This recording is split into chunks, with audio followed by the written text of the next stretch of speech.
ఇప్పుడు సబ్జెక్ట్ ఒకటి కుర్రవాళ్ళు ఇప్పుడు అందరూ ఇంజనీరింగ్ మెడిసిన్ అన్నీ చేసిన వాళ్ళు ఫారెన్ కంట్రీకి ఫర్దర్ ఎడ్యుకేషన్కి వెళ్ళిన వాళ్ళు కానీ ఎంఎస్ గురించి లేదా ఉద్యోగం చేసుకోవడానికి ట్రై చేసుకోవడానికి వెళ్ళిన వాళ్ళు కానీ లేదా ఏదైనా కంపెనీలో కంపెనీ తరఫు నుంచి ఫారెన్లో అమెరికా కానీ సింగపూర్ కానీ ఆస్ట్రేలియా కానీ జర్మనీ కానీ వెళ్ళిన వాళ్ళు తిరిగి వస్తారా ఇండియాకి?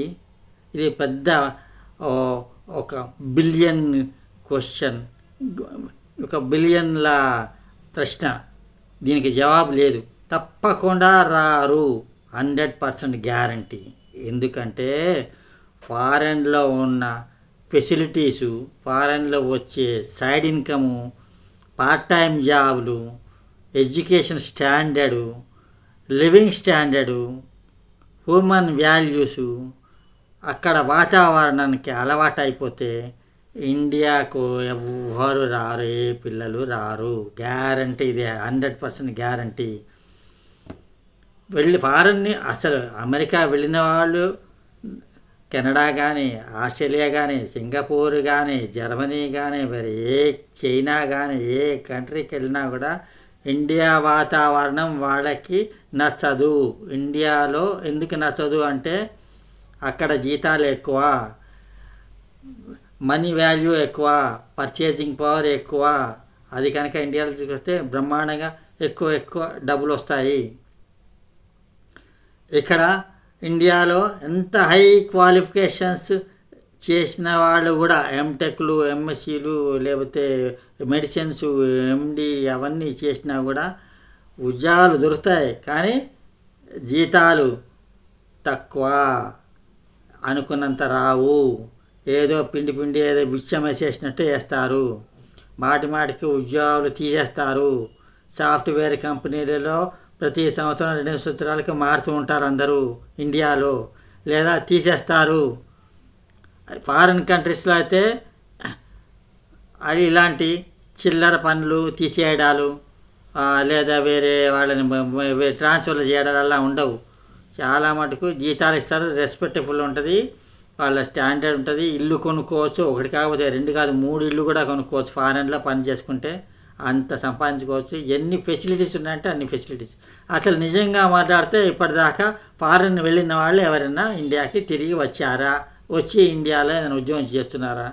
మీరే చూడండి. పర్సంటేజ్ చూస్తే 100కి 99 మంది అసలు రారు. ఓన్లీ 1% ఎప్పుడో ఇంకా తప్పనిసరి. ఇంకా గట్టిగా మాట్లాడితే అక్కడే పెళ్ళిళ్ళు చేసుకుంటారు, అక్కడే సెటిల్ అయిపోతారు. వాళ్ళ తల్లిదండ్రులని ఇక్కడి నుంచి పాస్పోర్ట్ అరేంజ్ చేసి, వీసా అరేంజ్ చేసి అక్కడ తెప్పించుకుంటారు. 6 నెలలు అంటారు, అక్కడ ఇక్కడ వస్తారు.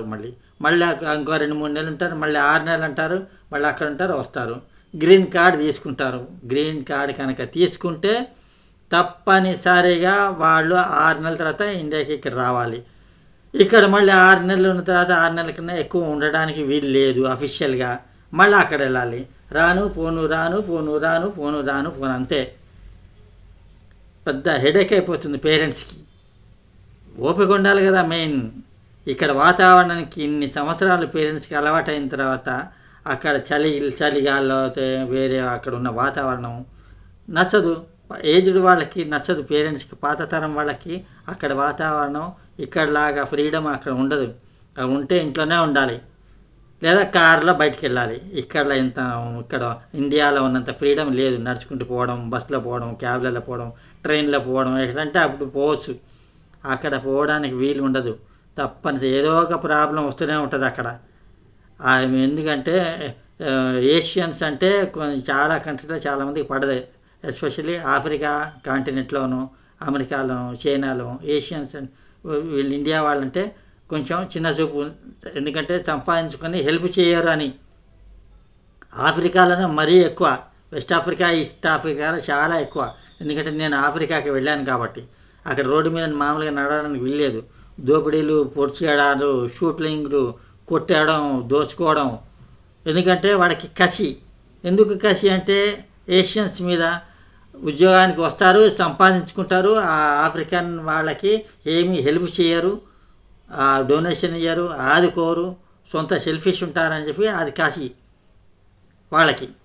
కానీ మళ్ళీ వాళ్ళు యూరోపియన్స్ని నమ్ముతారు. యూరోపియన్స్ ఎందుకంటే వాళ్ళు పెట్టుబడి పెడతారు. యూరోపియన్ కంట్రీస్ చాలా ఉన్నాయి, 25 దేశాలు ఉన్నాయి. ఇటలీ, స్పానిష్, ఇంకా జర్మనీ, ఇలా 20 ఉన్నాయి నాన్ అలైన్ కంట్రీస్. అవన్నీ వాళ్ళు యూరోపియన్ కంట్రీస్ డబ్బులు ఇన్వెస్ట్ చేస్తారు, వాళ్ళకి ఉద్యోగాలు ఇస్తారు, వాళ్ళకి ఫుడ్ పెడతారు, షెల్టర్ ఇస్తారు. అందుకని దే లైక్ యూరోపియన్స్. ఏషియన్స్ని ఇష్టపడరు, ఎస్పెషల్లీ. అందుకనే అమెరికాలో, కెనడా, ఇప్పుడు కెనడాలో చాలా మటుకు వెళ్ళిపోతున్నారు. ఎక్కువ చలి ఉన్నా కూడా, చలి ప్రదేశం, వెదర్ కండిషన్స్ టూ చిల్గా ఉంటుంది, అయినా కూడా వెళ్ళిపోతున్నారు. ఎందుకంటే అక్కడ లివింగ్ స్టాండర్డ్ తక్కువ, ఎర్నింగ్ ఇన్కమ్ ఎక్కువ, పర్చేసింగ్ పవర్ ఎక్కువ, ఫెసిలిటీస్ ఎక్కువ. ఇల్లు కొనుక్కున్నామంటే లోన్లు ఇస్తారు గవర్నమెంటే. ఒకవేళ ఉద్యోగం పోయినా కూడా 3, 4, 5, 6 నెలల దాకా గవర్నమెంటే ఆదుకుంటుంది, జీతం ఇస్తారు.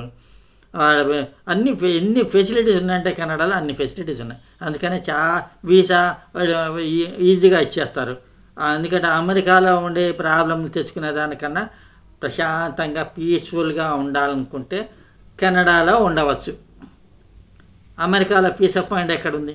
ఇప్పుడు వార్ నడుస్తుంది, పీస్ ఆఫ్ మైండ్ అది. ఉద్యోగం తీసేస్తారు, ఎప్పుడంటే అప్పుడు తీసేయచ్చు, ఎప్పుడంటే అప్పుడు రిట్రెంచ్మెంట్ ఉంటుంది. ఇండియాకి పంపించేస్తారు. కొంతమంది పాస్పోర్ట్ ఉన్న వాళ్ళు ఉంటారు, కొంతమంది లేని వాళ్ళు ఉంటారు, కొంతమంది వీసా ఎక్స్పైర్ అయిపోయిన వాళ్ళు ఉంటారు, కొంతమంది ఇండియా నుంచి కంపెనీ ద్వారా వెళ్ళి ఒక 1 year 2 years టర్మ్స్ అయిన తర్వాత అక్కడ ఆ కంపెనీ మానేసి అన్అఫీషియల్గా వేరే కంపెనీలో జాయిన్ అయిపోతారు. వాళ్ళు కూడా అనాథరైజ్ కిందే లెక్క.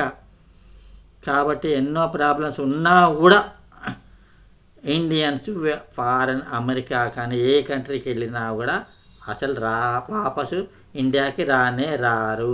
ఇది 100% గ్యారంటీడ్. కాబట్టి అందరూ తల్లిదండ్రులు ఆ పిల్లలు అని కొంచెం జాగ్రత్తగా చూసుకోండి. MD, MSc అంటే చదువుకోవడానికి వెళ్తారు, ఉద్యోగం వెళ్తే అక్కడే ఇంకా అంతే.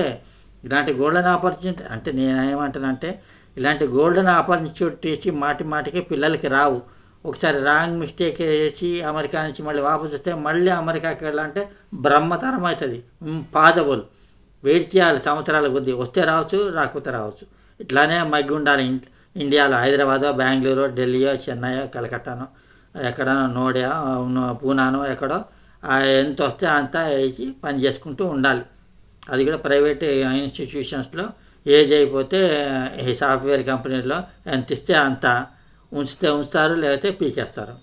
దానికి తయారు ఉండాలి. అందుకనే ఫారెన్కి వెళ్ళి అక్కడ అలవాటు సెటిల్ అయిపోతారు. అది గ్యారంటీ. సో నెక్స్ట్ వీడియోలో ఇంకొక మంచి ఐటమ్, మంచి మాట, మంచి ముఖ్యమైన మాట, సలహా అందరికీ ఉపయోగపడేలాగా మీ ముందుకు వస్తాను. ఇట్లా మంత్రిపర్యటన మార్కండేయులు. ఈ వీడియో నచ్చినట్లయితే మీరు తప్పకుండా లైక్ చేయండి, కామెంట్ చేయండి, సబ్స్క్రైబ్ కూడా వితౌట్ ఫెయిల్ చేయండి. Thank you very much.